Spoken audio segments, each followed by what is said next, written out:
존 맥스웰이 적은 사람은 무엇으로 성장하는가 이 책에 보면 다음 내용이 나옵니다. 인생은 참 마음대로 되지 않는다. 인생 지 마음대로 굴러간다. 그러나 그것을 어떻게 극복하는가가 차이를 만들어낸다. 차이는 딴 데서 오는 게 아니라 어떻게 극복하는가, 이 극복하는 것이 차이를 만들어낸다. 착한 사람이라고 해서 인생이 호의적으로 대하기를 바라지 마라. 이런 사람은 채식주의자라고 해서 황소가 받지 않을 것이라고 생각하는 것과 같다. 무슨 말인지 잘 모르시는 거예요. 채식주의자인지 아닌지 황소는 알아보지 못한다는 것. 내가 채식주의자인데 황소가 왜 나를 괴롭히나 이래 말해봤자 아무 소용이 없다는 것. 인생도 마찬가지라는 거예요. 우리에게 있어서 어려움을 주고 고난을 줄 때 평소 잘했다 잘못했다 그거를 가리지 않는다는 것. 굽었다고 거기서 끝나는 것이 아니다. 그곳에서 똑바로 방향을 잡으면 틀면 길은 계속 이어진다. 할 일만 하는 거죠. 그래도요. 마지막으로 성공은 좋은 패를 잡았기 때문이 아니라 나쁜 패를 갖고도 잘 활용하면 성공할 수가 있다. 패를 바라보는 사람은 절대 성공할 수가 없는 겁니다. 이 패를 어떻게 활용할 건가를 생각하는 사람이 성공할 수가 있는 겁니다. 우리 오늘 다윗은 아주 나쁜 패를 잡았습니다. 다윗은 골리앗을 이겼고요. 골리앗을 이기면 금방 사울 대를 잇는 왕이 될 줄 알았습니다. 그러나 전혀 예상하지 못한 일이 일어났죠. 사울의 시기를 받게 되고 자기 자리도 고향도 친구도 가족도 다 떠나 도망자가 됩니다. 도망하다가 지금 이 순간은 제일 어려운 순간입니다. 어떤 순간이냐면 성소에 들어가서 제사장이 주는 떡과 그리고 칼을 받았습니다. 배가 너무 고팠기 때문에. 근데 그것을 엿보고 있던 도액이라는 사람이 사울 왕에게 그걸 일러 바친 겁니다. 그래서 사울 왕이 제사장과 85명의 제사장들을 다 죽였습니다. 다윗이 이 소식을 들은 겁니다. 얼마나 양심의 가책이 됐겠어요. 그리고 얼마나 의심이 있겠어요. 하나님은 왜 제사장이 죽도록 가만히 계셨을까?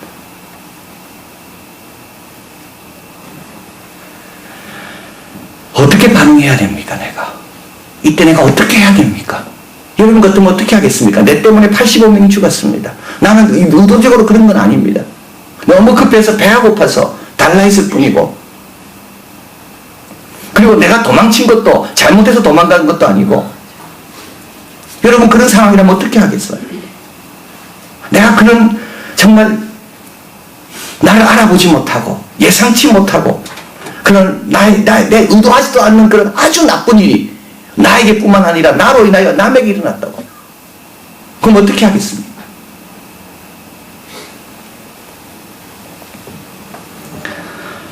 신앙생활 잘하려면요, 어두움이 남는 법을 알아야 됩니다. 어두움에서도 살아남는 법을 알아야 됩니다. 어두움을 맞서는 방법을 알아야 됩니다. 그래야지 하나님이 원하시는 정금 같은 사람이 됩니다. 빛 가운데만 거해가지고 되지 않아요. 어두운 가운데서도 어떻게 내가 빛이 있음을 믿고 빛이 임할 때까지 기다리는가. 어두움과 맞서는 법을 알아야지만이 신앙생활에 승리를 가져올 수가 있다. 다윗은 지금 참 어둡습니다. 아무것도 안 보이는 거지. 안 좋은 패를 어떻게 활용합니까? 안 좋은 패. 첫째, 하나님의 인자하심을 의심하지 않습니다. 1절 같이 한번 읽어봅니다. 강포한 자여 내가 어찌하여 악한 계획을 스스로 자랑하는 거. 하나님의 인자하심은 항상 있도다. 하나님의 인자하심은 항상 있도다. 하나님의 인자하심은 항상 있도다. 어려울 때일수록 믿음이 더 필요한 겁니다. 잘 될 때 믿음이 아니고요, 어려울 때일수록, 흑암 속에 있을수록, 답답할 때일수록 하나님의 인자하심은 항상 있도다. 하나님의 인자하심은 내 실수보다 내 잘못보다 훨씬 큰 것이다. 그런데 다윗은요, 이걸 누구에게 이야기합니까? 강포한 자에게 이야기하는 거예요. 여러분, 어려움이 올 때 가만히 있으면 안 돼요. 어려움이 있을 때 뭐예요? 선포하고 고백해야 되는 거예요. 믿음은 들으면서 난다 그랬잖아요. 그러면 믿음은 그냥 생기지 않습니다. 어려움이 왔을 때 믿음은 그냥 생기지 않습니다. 여러분, 믿음이 생기고 싶으면 외쳐야 되는 겁니다. 담대하라 외쳐야 되는 겁니다. 기죽지 마라 외쳐야 되는 겁니다. 하나님이 함께 하신다. 외쳐보십시오. 달라집니다. 가만히 있으면요, 자꾸 부정적인 소리만 자꾸 들려요. 부정적인 소리를 잠재우는 방법은 딱 한 가지, 외치는 겁니다. 왜 찬양의 힘이 있습니까? 바울과 실라가 감옥에서 찬양할 때 옥문이 열렸습니다. 왜 찬양의 힘이 있을까요? 찬양은 우리에게 있는 영혼을 고양시키는 겁니다. 여러분, 가만히 있지 마십시오. 전도하자. 가만히 있지 마세요. 하나님이 함께 하신다. 두려워하지 마라. 자꾸 소리로 외쳐야지만이 믿음이 생기는 거예요.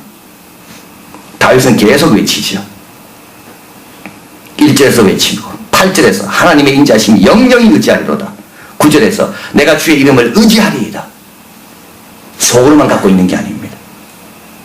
다윗은 외치는 겁니다. 여러분, 가만히 있지 마십시오. 어려움이 오면 올수록 하나님은 사랑이시다. 하나님은 전능하시다. 하나님은 아신다. 하나님은 나를 불쌍히 보고 계신다. 외치시길 바라요. 그러면 어두운 가운데 믿음이 생기는 거죠. 두 번째로, 안 좋은 패를 가져도 잘 활용할 수 있는 방법이 있습니다. 어둠을 맞서는 방법, 선의 가치를 아는 겁니다. 여러분, 어려워도 선을 자꾸 행해야 되는 거예요. 오늘 본문에 보면 2절에 내 혀가 심히 악을 행하여, 3절에 내가 선보다 악을 사랑하며, 5절에 그런즉 하나님이 영영히 너를 멸하시며. 이 와중에서 다윗은 선과 악의 기준이 분명합니다. 그리고 다윗은 하나님이 악인은 멸하신다는 것을 분명히 알고 있습니다. 어려움이 없다고 가만히 있으면 안 돼요. 어려움이 와도 선은 행해야 되는 거예요. 고난 중에 있다 할지라도 선을 행해야 되는 거예요. 오늘 본문에 분명히 말하죠. 6절 의인이 보고 두려워하며 또 저를 비웃어 말하기를. 무너질 때 보면요, 우리는 아무렇게나 살라 그러죠. 힘들 때는요, 다 포기하고 선과 악의 기준도 다 무너뜨리고 아무렇게나 살라 그럽니다. 그러면 안 된다는 겁니다.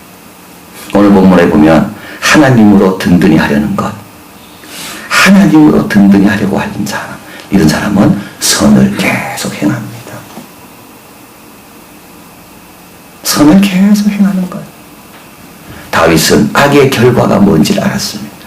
그래서 다윗은 어려운 가운데 있지만 다윗은 어려운 가운데 있다고 악을 쉽게 생각하지 않습니다. 하나님은 어려운 가운데 있는 사람이 악을 행하는 것도 하나님은 싫어하시는 것. 그리고 어려운 가운데 선을 행할 때 하나님은 더 기뻐하시고 귀하게 보시는 것. 어려운 가운데 뭐 해야 됩니까? 선을 행해야 되는 것. 여러분, 가정에 고난이 있습니까? 더 선을 행하십시오. 기도 제목이 있습니까? 더 선을 행하세요. 이게 어둠을 맞서는 방법입니다. 마지막으로 오늘 본문에 보면 성도와 함께합니다. 9절 같이 앞에 스크린에 있습니다. 읽습니다. 주의 성도 앞에서 내가 주의 이름을 의지하리라. 함께하면 또 이깁니다. 그래서 다윗은 혼자 도망쳤지만 다윗이 가보니까 400명의 무리들이 기다리고 있습니다. 다 억울한 일을 당한 다윗과 비슷한 사람들이. 하나님은 다윗을 혼자 내버려두지 않습니다. 왜냐하면 혼자면 넘어질 줄 알았기 때문에. 아무리 다윗 골리앗을 이겼다 할지라도 혼자면 넘어지는 겁니다. 여러분, 꼭 기억하시길 바라요. 모이기를 패하는 그거는요, 우리를 다스리는 사탄의 전략입니다. 아무리 열심히 모여도 절대 바쁘지 않아요. 아무리 열심히 모여도 시간 남습니다. 나홀로 볼링이라는 책에서 분명히 이야기하잖아요. 현대인들이 안 모이는 이유는 바빠서가 아니라 엉뚱한 데 시간을 보내고 있기 때문에 못 모인다고. 다른 방법은 없는 겁니다. 아담과 이브가 왜 범죄했습니까? 이브가 혼자 있을 때 범죄한 겁니다. 사드락, 메삭, 아벳느고, 다니엘이 바벨론에 가도 그들이 그 강한 세력을 이겨낼 수 있었던 이유는 그들이 함께 했기 때문인 겁니다. 하나님께서 다윗을 아십니다. 다윗이 힘든 것. 그래서 다윗에게 무리를 붙여주세요. 이때 다윗이 아이고 귀찮다. 내 혼자도 지금 바쁜데 내가 뭐 400명의 무리를 어떻게 책임지냐. 그랬다면 다윗은 졌습니다. 다윗은 400명과 함께하는 것. 오늘 제사장의 아들이 도망쳐 나옵니다. 에봇을 입고 옵니다. 다윗은 그 제사장에게 물어봅니다. 하나님 뜻이 뭔가. 함께 하도록 하나님 하시는 거예요. 자, 그래서 어려울수록 여러분 함께 해야 되고요. 어려울수록 함께 해야 됩니다. 어려울수록 더 열심히 나와요. 그리고 어려울수록 선포해야 돼요. 찬양하고 아까 부르던 찬송처럼 내 눈에 보이는 건 없지만 보이지 않는 하나님이 역사하고 계신다고 찬송할 때 달라지는 거. 그리고 기회 있는 대로 선을 자꾸 행하는 거. 더 어려운 사람 돌아보고. 자, 그러면 어떻게 되는가? 8절에 같이 읽어봅니다. 오직 나는 하나님의 집에 있는 푸른 감람나무 같으며, 감람나무 같이 됩니다. 풀이 아닙니다. 풀이. 나무가 되는 거예요. 나무가 되려면 시간이 많이 걸리는 거예요. 나무가 되려면 고난을 이겨내야 되는 거예요. 풀이 아니에요. 풀이. 하나님의 집에 있는 푸른 감람나무.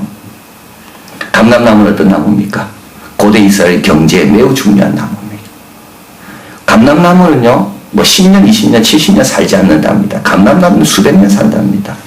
그리고 혹시 본줄기가 죽어도 가시들은 자라가지고 나무는 생존을 계속하는 게 감람나무랍니다. 감람나무는 식용으로도 쓰이고요, 요리로도 쓰이고, 위생용, 치료용, 비누와 용으로도 쓰이고, 화장품으로도 쓰이고, 예전용으로 거룩히 하는 기름으로도 쓰이고, 그리고 중요한 것은 오늘 지금 불이 와서 우리가 예배를 드리잖아요, 새벽에. 감람류는 이건 등위로도 쓰였다는 겁니다. 많은 연구하는 사람들에게 욕이란 것이 감람류였대.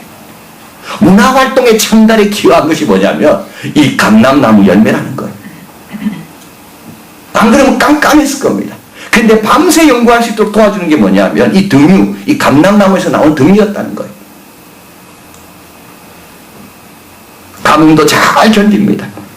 그래서 나무를 토대로 하는 경제는 곡식을 토대로 하는 경제보다 훨씬 안정적이었는데, 왜냐하면 가뭄에 곡식은 다 힘을 못 쓰지만 나무는 이겨내기 때문에.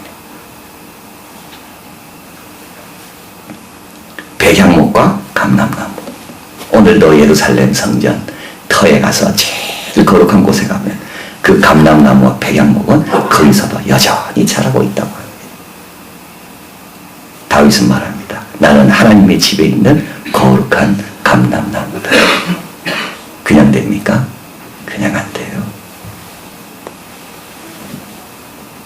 감람나무는 그냥 안 돼요. 버릴 것이 하나도 없는 요긴하게 쓰임받는 일꾼이 되려면 다윗처럼 어두움에 맞서는 법을 알아야 되는 거.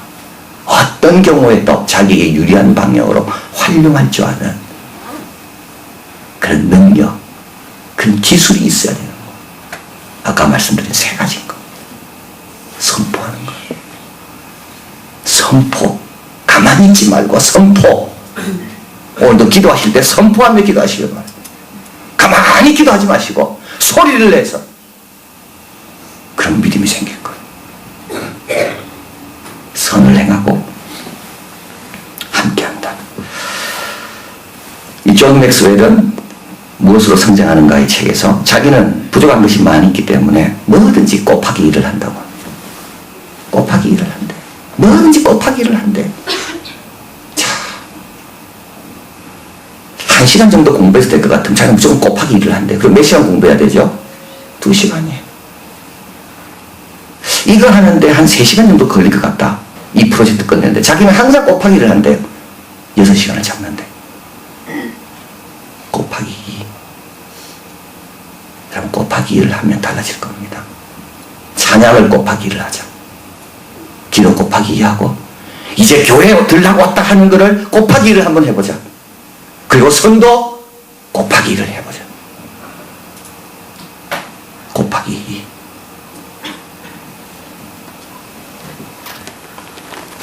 그러면 어떤 패가 주어지든 상관없는 겁니다. 어떤 패가 주어지든 상관없는 거예요. 패를 갖고 고민할 필요가 없는 거예요. 패로 인하여 불평하고 원망하고 비교할 필요가 전혀 없는 거예요. 어떤 패가 주어지든 곱하기 2만 제대로 하면 푸른 감람나무가 되는 거예요.